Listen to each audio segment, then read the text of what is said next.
So tacos are life. Who's on this search with me?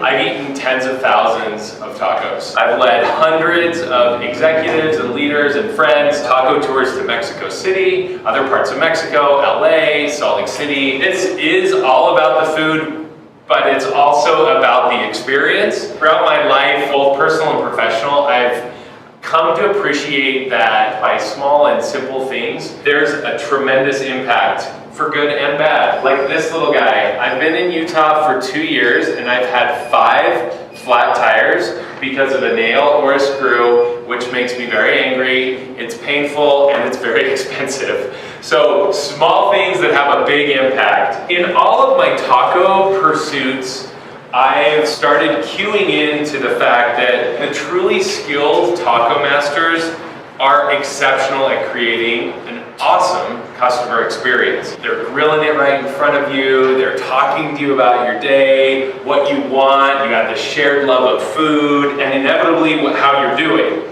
They're absolute masters at the simple things that can spark a huge impact. That impact can be happiness, loyalty, profitability, virality, and even legacy. So my question is, what if the secret to spark a creative and positive and even legendary customer and brand experience is found in the search for the perfect taco? So, several weeks ago, I attended Qualtrics X4. Did anyone also attend that as well? Brian Smith, the CEO, got up on the stage. This was the first statistic he led with. 80% of CEOs believe they are creating a positive customer experience, or CX. Only 8% of their customers agree. All I see with this statistic, to me, is opportunity. Now, is this opportunity just for the CEOs or leaders? Who's responsible for this? I think everyone's responsible for this in an organization. I like to use the term brand stewards. If you're a CEO, you're a leader, you are a brand steward. You have stewardship over your brand. All of us have brand stewardship over something. So really, this is why I'm on the search for the perfect taco. And like I said, it's all about the food, but it's also about what I learn when I'm there. You'd be surprised what you can learn about impact and thriving from a taco truck. It's a very delicious masterclass in human-centered design experience that can transform you. Whether you're running a multi-million-dollar software company, a local startup, a nonprofit, or even a churro business. So I know my taco obsession is extreme. I get it. I even wonder if there's a taco out there thinking of me too. So one of my absolute favorite taco places is in East LA. So this is El Pecas. This is right on the spaghetti bowl where the 5, the 60, and the 10 freeways meet. Up above in an obscure car wash. Police sirens going on the whole time. It's just like home sweet home. So let me tell you about what happened this summer, a couple of summers ago. I went there and walked up to this window to place my order. I hadn't been there in 6 months, which in and of itself is a tragedy, let's be honest. So I walk up to the window and Alberto says, "Scott, where you been for the last 6 months? Can I get you the tacos that you always love? Can I get you your al pastor extra crispy with extra pineapple as well?" I was like, pick my jaw up off the floor. I'm like, yes, of course you can get that free. I thought I was being punked. I looked around. How does this guy know that? In less than 30 seconds, Alberto exemplified so many things about an exceptional customer and brand experience that I believe all of us can learn from. So what happened here? First of all, he remembered my name. How much do we love it when people remember our names? He remembered exactly what I ordered. And he genuinely wanted to give that to me. Instead of oh man, I hope he doesn't order his complicated tacos like he always does. We gotta keep them on the grill longer, get the pineapple out of the fridge, whatever it is. He's thinking, I genuinely care about your taco experience and I wanna give you the best taco experience in this moment. And to boot, Alberto is not the owner.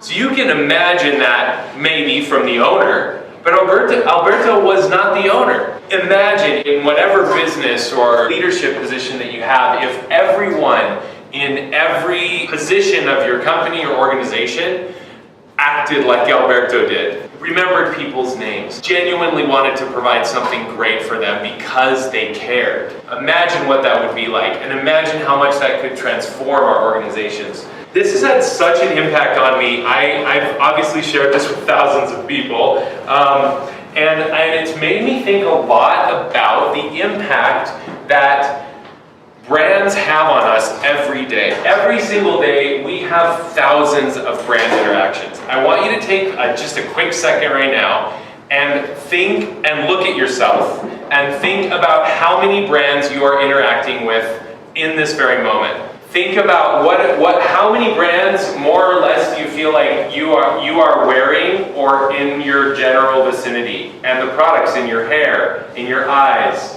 maybe you're chewing gum. Okay, how many product brands do you think you are interacting with in this very exact moment? Okay, now multiply that by however many people that are in here, because you're developing brands or feelings about Mickey Mouse based on the fact that she's wearing that shirt.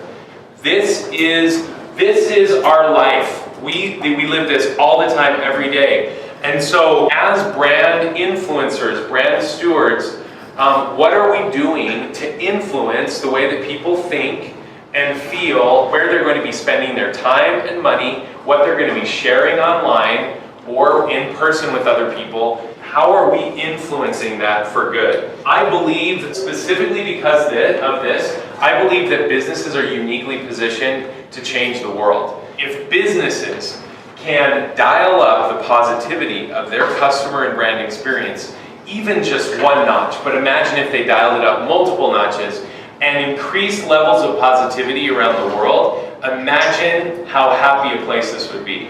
Let's imagine we all have an amazing experience. You go to Dodo and he served us and it was amazing. We were so happy. We leave the parking lot and someone rear ends us. How are we going to react? Now imagine if he's really rude. I don't think he would be. But if he's really rude, we have a terrible experience, we waited too long for the food was cold, there was a hair in our food, whatever, you name it. I slipped on the way into the bathroom and fell down. Whatever it is, I have this bad experience and then I get rear-ended coming out of the parking lot. How am I going to react? Businesses have an amazing opportunity because of the constant interaction that we're having with brands to have a positive impact on people's happiness. And so that's why I think businesses are uniquely poised to change the world. That personal human touch that brings the customer and brand experience to life is what some people are calling H2H, or human to human. Author Seth Godin calls it the new relationship economy that we live in. In our brand stewardship responsibilities, the sooner we ask ourselves, how can we create real personal value in our human-to-human interactions, and then act and design to that, we will thrive. So we're all brand stewards, and we have the opportunity and ability and even responsibility to transform our companies, our nonprofits, our families, and our personal brands to effectively make the world a better place, one micro interaction of happiness at a time. So imagine the tremendous ripple effect of positivity and happiness, not to mention profitability, impact, and even legacy, if all of us as brand stewards were inspired to discover what positive customer experience is, have the humility to evaluate our own customer experience that we're creating, and then design a positive and even legendary customer and brand experience, and then we're courageous enough to infuse it into everything that we do. So we're going to talk about these things together today. What are the next things that we can do to create this? If we can be more active and more mindful and more deliberate in the customer and brand experience that we create, we can change the world. We can craft positive experiences that will dramatically increase our business results as well as personal happiness. So let's jump into this. Let's go into this first step here to discover what it is and what it is not to have an awesome brand and customer experience.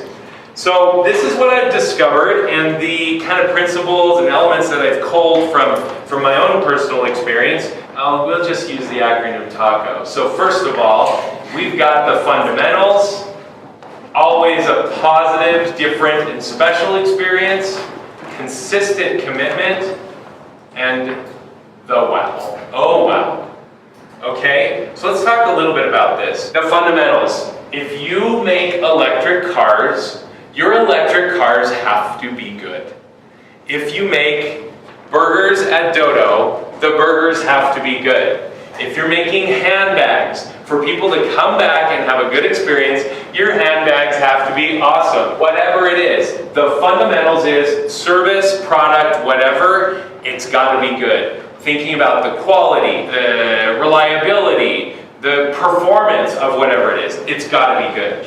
The next one, always different, positive, and special. I want to tell you about my little friend here. So, I was in Peru, in the jungle of Iquitos, which is the largest city that's not accessible by road in the world, part of the Amazon. I was going to, has anyone been to a third world market, artisan market? I'm in this artisan market, rows and rows of the exact same shops, selling the exact same tchotchkes, probably most of them made in China. I'm going down and I'm thinking, what differentiates, like, why am I going to stop at this one versus this one versus this one in this sea of sameness? And then, at the far end of the market, I saw a crowd of people, like, bursting at the seams outside of this little tiny shop. I was like, super curious, what's going on down there? So I walked down there, and the shop owner had a pet sloth. And what was he allowing everyone to do with the sloth? Hold the sloth, take pictures with the sloth, and everyone could not get enough of this place. They were standing in line, and guess, out of all of the vendors in that artisan market, who's probably making the most money? Why? Why is that what you think? He's creating an experience. What happens when I am there experiencing this sloth? Where am I going to buy my stuff? Where I'm happy. I'm spending more time there. This guy cares about me. He's got a super cool sloth. And so my question to you in all of your brand experience that you have stewardship over, what is your sloth factor? What are you doing that makes you different and stand out from a sea of sameness?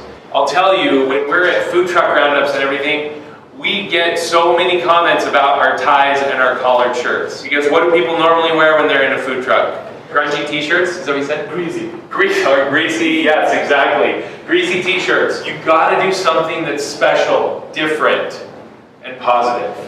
So C, constant or consistent commitment. When I worked in the skilled nursing facility, in a nursing home, above each room is what? A call light when the resident needs something. We believed so much that it was everyone's responsibility to take care of the patients, whether or not you could do an IV or change a brief. I can't do that because I'm not a clinician and I'm not certified to do that. But I can answer a call light and then it becomes my responsibility to get someone to help them. Non-answered call lights are one of the biggest sources of complaints in the health department at nursing homes. So we believed so much that it was everyone's responsibility to take care of our residents that my business partner Elizabeth and I, we said, if you ever catch us passing a call light and not answering it, like walking down the hall and not answering a call light, we will give you $20 out of our pocket immediately. So, what do you think, what message does that send to the rest of the staff? Are they watching us? You better believe they're watching us. But what message does it send? What's that? These are the standards, these are the expectations. Putting our money where our mouth is, right? Like, this is our consistent commitment. Okay, so, wow. This is the cherry on top. This is the surprise and delight. This is where the magic happens. This is where you take your magic dust and you sprinkle it over everything and it becomes something of another world. So first of all, I'm going to take you here, and hopefully we can go here someday. This is just in downtown, historic downtown Mexico City at Los Machetes, where they've been making tacos as long as your arm for about 53 years. No joke. This is as long as my arm, okay? And I'm going to take you, let's watch actually. Hopefully the sound works. If it doesn't, you'll still get the gist.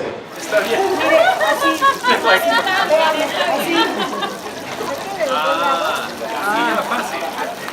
Cuando está de este lado, igual es así. Así. Así. A ver, de allá para acá. Ay,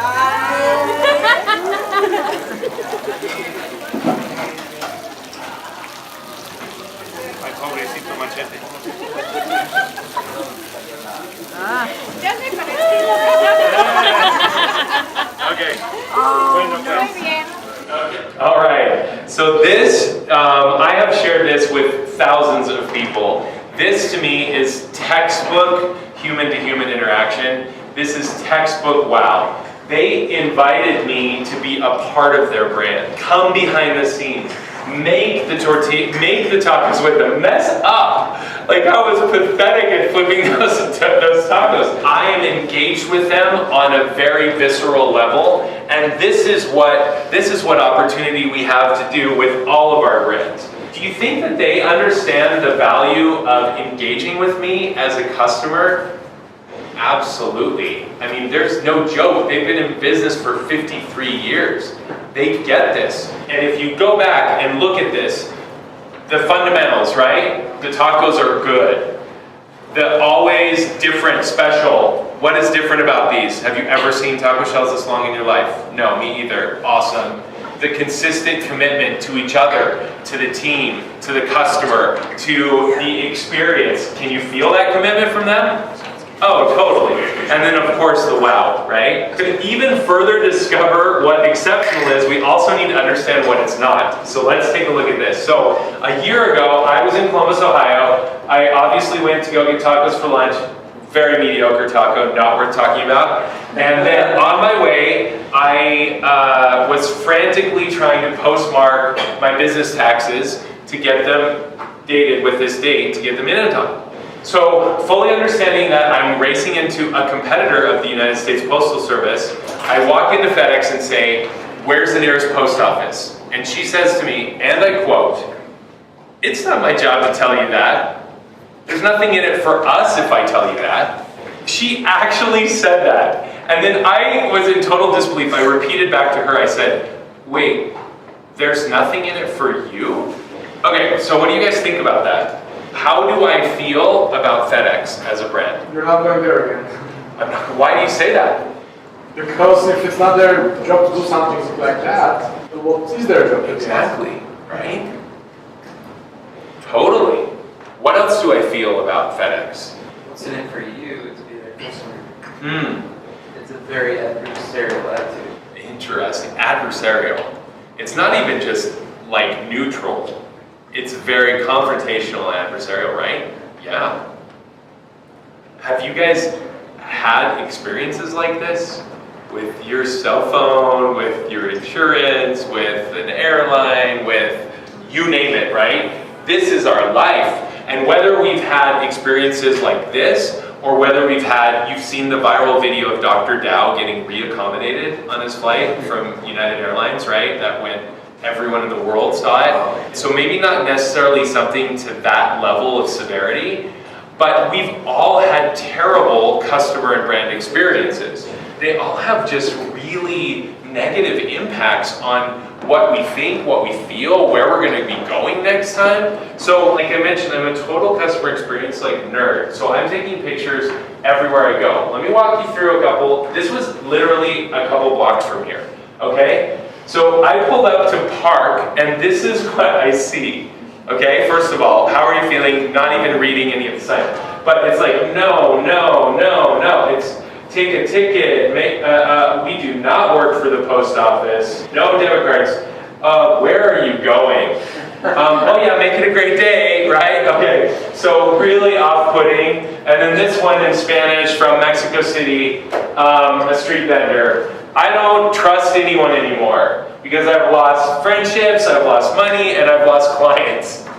Super inspiring for me wanting to be a customer, right? And this is probably one of my all-time favorites. This was in a bathroom in a gas station in Virginia. Thanks to customers, someone broke the paper towel dispenser. Sorry, management. Okay?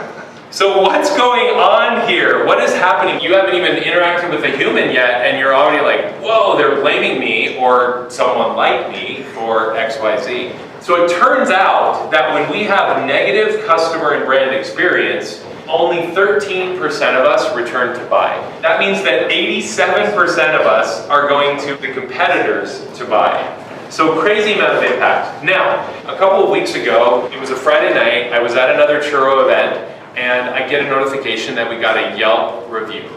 Awesome, except that it was a 1-star review. And I was like, what? Like freaking out, right? And so I read it, and someone was late, we traveled a long distance, and we didn't get our churros in time, and blah, blah, blah, blah, and I was like, I'm so sorry. Texting back and forth, I'm so sorry, how can we make it right? I'll bring churros to you. Please, like, I want you and your family, you wanted churros tonight, I'll bring them to your home. Will you let me do that? He's like, no, that's fine. Anyway, back and forth. Ultimately, he let me come to his home and bring him churros. I said, okay, look, I'm in downtown Salt Lake. I'm going to go to Highland and bring you your churros. But they may not be as fresh and hot, but I will bring them personally to you. So sure enough, so I go down there, give him his churros. We have a great interaction, they're super nice, had a lovely conversation, got back on the road and was coming back up to Salt Lake. I got a notification that he had taken down the 1-star review and replaced it with a 5-star review. Now I'm not telling you this story because this is like, oh well, I'm a hero. That's what this isn't about. This is a business owner that is concerned about every interaction, personal interaction, to make sure that we are crafting an awesome customer experience. And when we fall short, I think a lot of it is just saying, hey, we really messed up. I'm sorry, and please let us try and right it. Now, that doesn't happen all the time because I got another 1-star review. I followed the same thing and she didn't do anything. She didn't write back and it's still up there.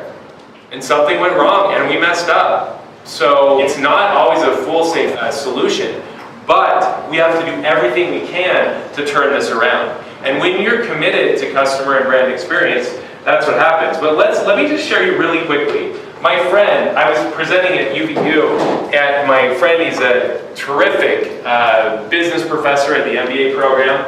We're talking about this, and he says, you know what? When I lived in Riyadh, Saudi Arabia, my company paid to fly my family home 2 or 3 times a year, home to the United States. And when we first started living there, we wanted to bring our dog, Dragon, home. But Delta would not help with the transfer from one airline to another. And there was a whole debacle and they were incredibly frustrated and the dog was distressed and they were freaking out. It was a horrible experience.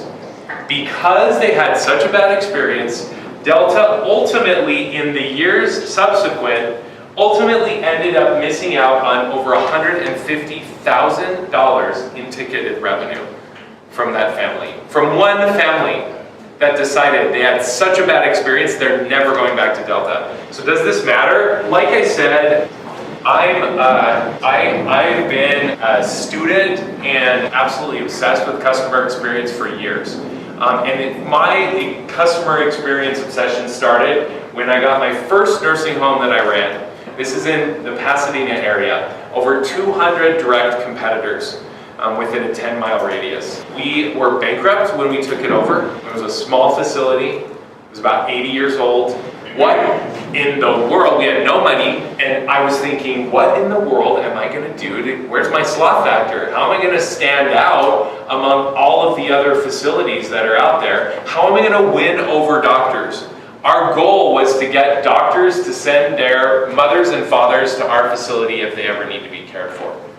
So I'm like, gosh, how can we create an experience that is so different and awesome that everyone's talking about it at the hospital, that this is where no one wants to go to a nursing home, but at least we can create a positive experience when we're there. So I studied what Nordstrom does, what Disney does, what Zappos does, In-N-Out, Chick-fil-A, Ritz-Carlton, and we actually took our team to the Ritz-Carlton to train CNAs and janitors that had never been to the Ritz before. It was awesome. We'd go in and dissect the customer experience and then talk about how can we implement these things in our facility.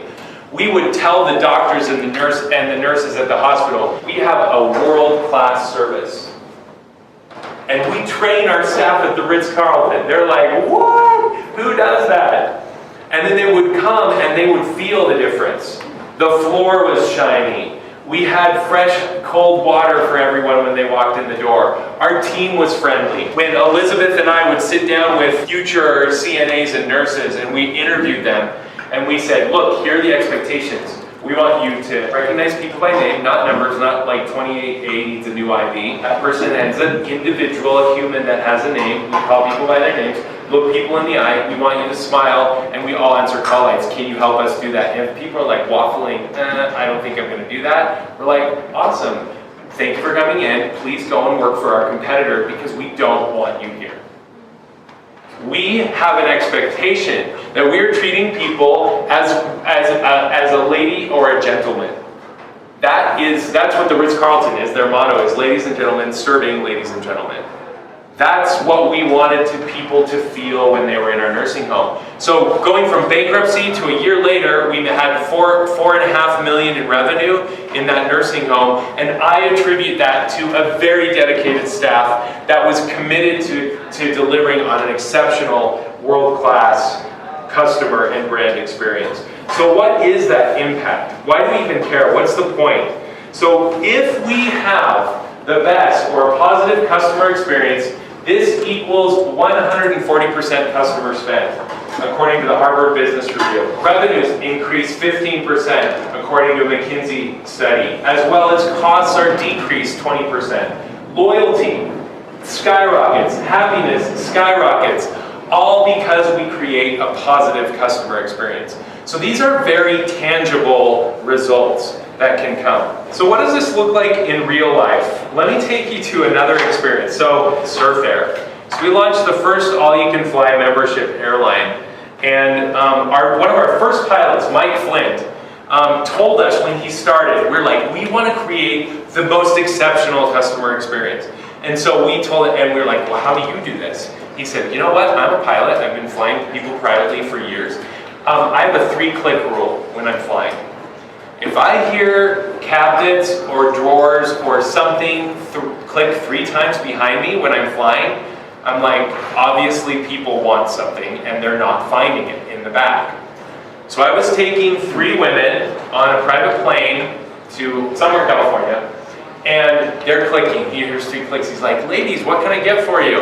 They're like, we are dying for chocolate. We can't find any chocolate in this plane. He's like, I'm so sorry. They were almost there at their destination. He's like, I'm so sorry, but there's water and there's peanuts and whatever else. And they're like, okay, but we really want chocolate. So while they're not listening, he radios down to the terminal. He says, go to every vending machine you can and buy me 3 of every type of chocolate, anything that has chocolate in it, and meet me plane-side with all the chocolate when we land.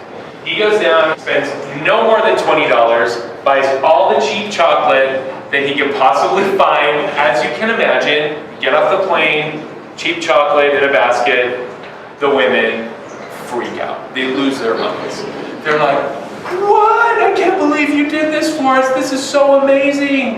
And they like devour the chocolate. They're so happy with this amazing over-the-top, like extra mile, cherry on top experience that they got. Because of this experience alone, those 3 ladies were responsible for over $300,000 in referrals to that company for $20 worth of cheap chocolate. This is not about the money. Even smaller companies, startups. This was one of our interns, Aubert. He posted on his own social media, his Warby Parker glasses broke. Okay? So he posted it, woke up the next morning to a direct message from Warby Parker. Oh no, are you currently in New York or Montreal? Back and forth. They ended up expediting him a brand new pair of glasses free of charge. So, why does this happen? Gary Vee, if you don't follow him, you should. He's a great business mind. He says, I attract a crowd not because I'm an extrovert, or I'm over the top, or I'm oozing with charisma, but it's because I care. And so why should we care as an owner? Let me share with you one of my absolute favorite examples of this. Does anyone know about Taft? They're a local company. They just got funded by like MBA stars and VCs. He started out of his apartment in Provo, Utah. high-end men's accessories, mostly shoes. Started out with like no-show socks as well. So this is one of the most remarkable stories that I know of about the power of the personal connection. So Corey Stevens, who's the CEO, he had a particularly bad day, and like all of a sudden he got some sales notifications popping up on his website or on his phone. Sales are starting to come in. He's like, what's going on? Well, apparently someone had posted something on Reddit and it got bumped up. And so like this no-show sock deal that people really liked. And so sales were coming in. He's like, wow, that's really cool. Ultimately, very quickly had like 2,500 sales orders that day in socks. So he was like super excited. But what did he do? And I'm gonna quote him. This is what he said. That night, I got my children to sleep and orders were really starting to fly in. I'm talking an order every 10 seconds or so. So I jumped on Reddit to start responding, answering questions, and to thank as many of my customers as possible. I still didn't realize exactly what was going to happen. So what did happen? Someone posted on Reddit, user posts links to socks that are on sale. Owner of clothing company shows up to express his gratitude after a difficult day. This is the top of Reddit's home screen. So this bumped up to the very top. Within hours, sales skyrocketed to over 10,000 orders. His shoes cost about $300 each. So within a 24-hour time period, he had over 10,000 orders of shoes. Why? Because he showed up to personally thank people for their order. The power of a personal brand and customer experience. Okay, so the next thing, actually, I'm going to pass this. You guys want to take one of these and pass it down? The power of customer experience is meaningful. It's one that's real, transparent, and valuable. This is make a green choice. Starwood hotels everywhere. If you opt out of housekeeping, you get bonus reward points. They know that their customers care about being green, care about being ecologically friendly. So what about anyone been to Even Stevens? You buy a sandwich, they give a sandwich to someone in need. Over the past year since they've been in business, they've given over 2 million sandwiches and attribute much of their growth and success to having a social mission that matters to their customers. Tony Hsieh, CEO of Zappos, says companies with a higher sense of purpose outperform others by 400%. With the experience that we were talking about at Surf Air, do you guys know what a Net Promoter Score is? NPS, definitely want to know what that is. It is a metric across industries that's accepted as the general standard for customer satisfaction. So it's on a scale from 0 to 100. And so normally in the airline business, case in point with the Delta example I shared earlier, airline average satisfaction score is about a 15. After 6 months of flying, with our focus on creating an amazing customer experience, we had a Net Promoter Score of 91. Wow. So, last thing here. The future of your customer and brand experience, it needs to be memorable, like we talked about. The slot factor, something different, special, that's going to create memories. Cotopaxi's Questival, have you guys participated in the Questival? You have, okay. It's a 24-hour like scavenger hunt, adventure, service project that has engaged people across the globe where they let them in on this immersive brand experience. Just a couple of things, we'll talk a little bit more about Cotopaxi, but some of the things we do at San Diablo. We own the devil and the angel. We say our churros are heaven sent, wicked good. So we play off of this. We have ways that people can interact with our brand. We have a cowbell that we ring whenever we're feeling it. We want to create something special and memorable. We catered a party at Peter Thiel's house in San Francisco. He had a black and white Alfred Hitchcock movie night, where the San Francisco elite came to discuss the intricacies of Alfred Hitchcock's movie, Strangers on a Train. So we served churros on a train, and it was a black and white movie, so we served a dark black chocolate churro with scream cheese inside. We wanted to create something special and different for them. Sam Walton said the goal of a company is to have a customer service or customer experience that is not just the best, but legendary. They have activated charcoal in this ice cream from a company called Little Damage. And it has all these nutritional benefits, and who doesn't want to take a picture of that and eat it, right? I mean, it's just amazing. Questable, 60 Questables, tens of millions of engagements on their app. According to Goldman Sachs, this has boosted Cotopaxi to have the highest social engagement of all outdoor brands. Legacy brands like Patagonia, Columbia, the North Face that have been around for like 90 years. And they've been around for about 4 years. Tremendous, because they've created something that is memorable. So as you think through your power and your impact and influence on positive customer experience, these are kind of some of the steps that you can take to really embedding all of that and to improve your brand. I want to take you to end to a terrific taco place, Taco Miendo, in Tijuana, right next to the Hipódromo, the racetrack. So I remember eating, and this guy, so I had my first round of tacos. And then at the end, he's like, would you like some more? I said, yeah. Can you make those tacos exactly the way that you did before? And he's like, no, I'm gonna make them even better. And I was like, yes, that is what this is all about. All of us can make our customer and brand experience just a little bit better. Even if it's just one notch better. That will not only impact all of the business results that we've talked about, but it will have a tremendous impact on you personally, increase your personal levels of happiness, as well as start a tremendous ripple effect of happiness and ultimately change the world. So it has been such a pleasure to be with you guys tonight. I want to open it up to any questions, anything that I can help clarify, or anything that I can help with. How do you have people that you work with as passionate about their work as you are? Very great question. So, to me, what that tells me, and it happens in all organizations, when I first started working and studying customer experience as the executive director of the first nursing home, I kind of was grappling with that same concern.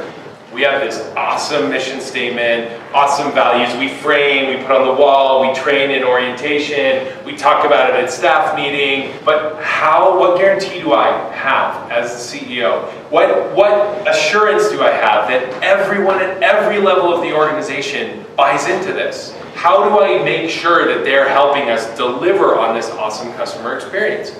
So that's when I started studying more about this. And a huge amount of the foundation for developing and delivering on an exceptional and extraordinary customer experience is creating a foundation of a thriving internal culture that is totally bought in. So what does that look like? In this step here where it says infuse, I love that word because it is not just like, oh yeah, we're gonna try this now. This is a part of your life. This is the Disney way. This is the San Diablo way. This is the Impact Hub way. This is how you can expect. This is why when you go to Chick-fil-A in North Carolina or you go to Chick-fil-A in Orem, Utah, what do they say when you say thank you?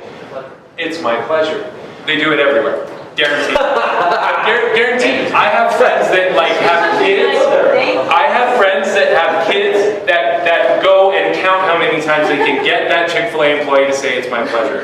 Yeah, I'm not joking.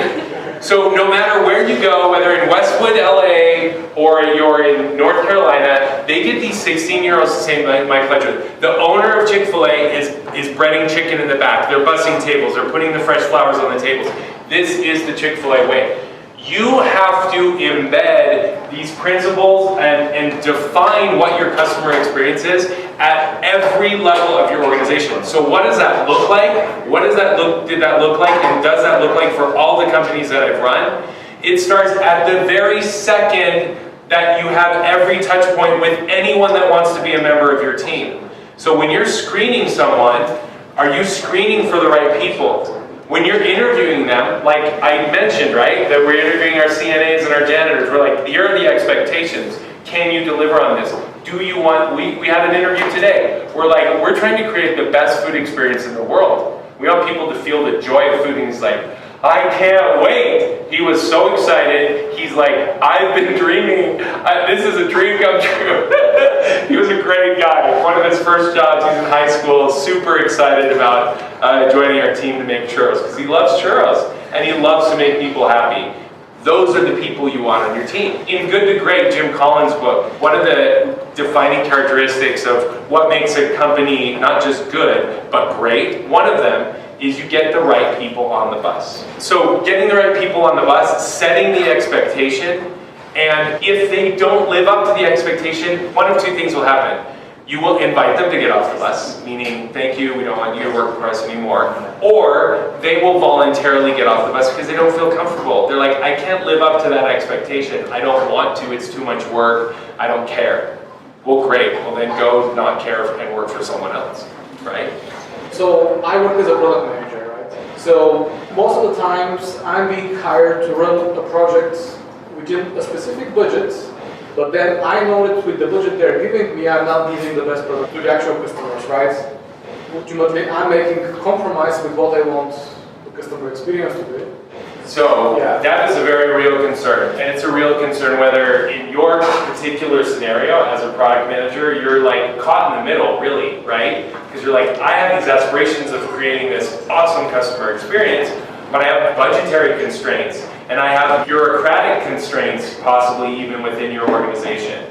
The same thing could be said for like a brand new startup. The same thing happened for us with Mission Care. No money. You gotta create a brand experience. Okay, so how do you do that? How do you reconcile when you can't provide the best customer experience that you ultimately want to? There's different ways to look at it, right? So you could say, I have these constraints, I have these amazing ideas of things that I want to do. I'm going to save those ideas, and when the opportunity comes, I can present those to my boss and say, this is what I think would happen if we did X, Y, Z. And try and pitch that as like, this could be an amazing opportunity for our company if we did X, Y, Z. If you've done that and that falls on deaf ears, then you have to ask yourself, do I care? Meaning, do I care about being part of this organization? You're like, I want something better. I believe in the power of great customer experience and just in providing quality work. We hope most people feel that way. But some people don't. And so maybe you start your own company. In a way, we're grateful that people have subpar things in a competitive world because that means that we can stand out, right? If we do it differently and do it special. When in the nursing home business and the airline business, the expectation is like rock bottom. It's terrible. Everyone has the lowest expectation of customer and brand experience.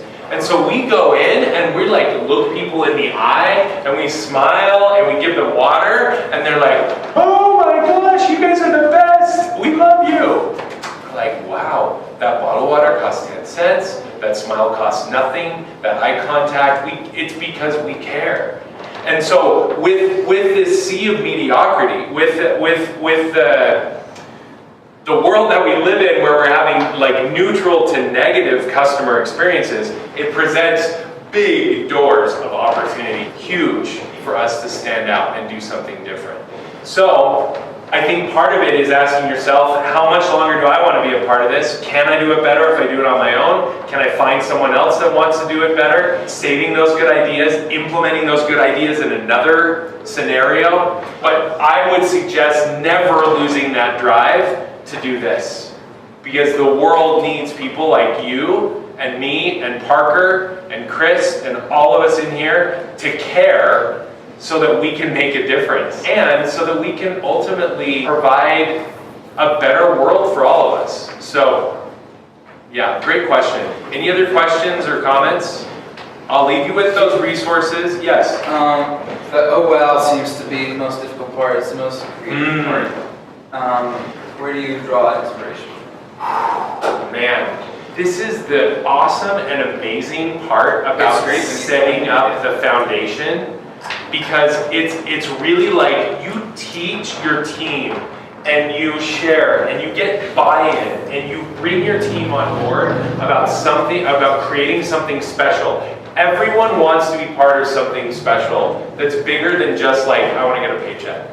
Ultimately, if you kept drill down, why, everyone wants to be part of something that's special and leave a lasting legacy and make a difference in someone's life, even if it's their own, but make a difference, the more that you infuse that into everything that you do, the better off you're going to be. So you bring everyone on board, and they will surprise you with the creativity and the innovation in which they help the customer experience happen.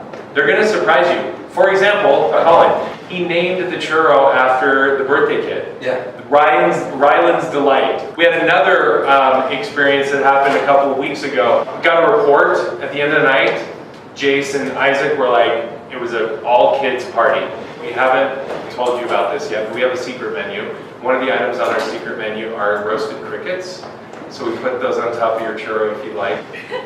You would be shocked that once we break out crickets at a party and word gets out that you can put crickets on your churro, about 50% of the people will eat a cricket. It's amazing. It's amazing. I never would have guessed. And the other thing is, you cannot profile a cricket eater. Like, you cannot look at someone and say, he's going to eat a cricket or he's not going to eat a cricket. You have no idea. Honestly, like people you would never think would do it, just walk up and like pop it in their mouth and they're like, that was fine. You're like, okay. And then other people that you thought would be really daring are like grossed out of their mind, would never touch it. It's crazy. So the reason I bring it up is they were like serving crickets to the kids were losing their minds, and of course they can eat bugs, and so they love it. And so their idea was, they said, but before you eat the cricket, you gotta name it. And so all these kids were naming the crickets before they ate it. Jiminy was a popular name for obvious reasons, but that was just another way that they created a memorable experience. And we've never done a training on teach the kids to name the crickets before they eat them. We've never done anything like that. Or name a churro after the birthday boy, for a party. We've never done that. So where I draw inspiration from everything that I see. Like even our time here together tonight. There's comments that you've made, things that you've said, ways that we've talked, stories that I'm reminded of. Because I'm obsessed with customer experience, I can't not think about it when I'm anywhere. I walk into a building and I see trash, I'll like pick it up, or I see something cool that they do, I snap a picture of it. I'm like, read something. I just read an article on CNN about Adidas. Adidas is starting in Manhattan, in Times Square. They want to create the exact shoe that's perfect for every single person. So you go in there and you get, like, they've made it all this tech experience, and you go in there and you like stand, because maybe your left foot's bigger than your right or whatever, and you stand there and it does like the perfect measurement of your foot, and so you can get shoes that are made perfectly for your feet. So it's like their way of being personal, and I'm like, snap a picture, save it, this is awesome, I share it on social media. I'm like, this is a perfect example of how to scale personalization. So I gather from the mountains, like I gather from news, social media, inspirational stories, things that, in my own personal experience everywhere I go. I'm always learning about what interesting things people are doing to have an exceptional experience.